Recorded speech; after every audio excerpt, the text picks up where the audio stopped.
Sorry, जरा उशीर झाला. अहो, आमच्या इराचं आवरायचं होतं ना. मॅडम आज धैर्याला भेटायला जाणार आहेत, म्हणून जास्त तयार व्हायला लागलेत.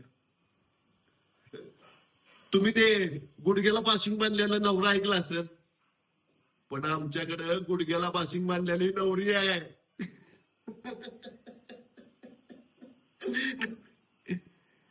लवकरच त्यांचं लगीन होणार आहे, मग माझी काळजी मिटेल. आणि एकदा का त्यांचं लगीन झालं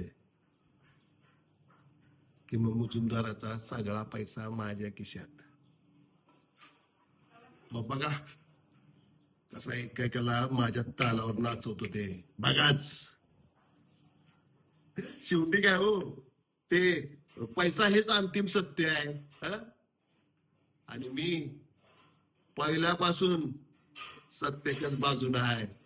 हं?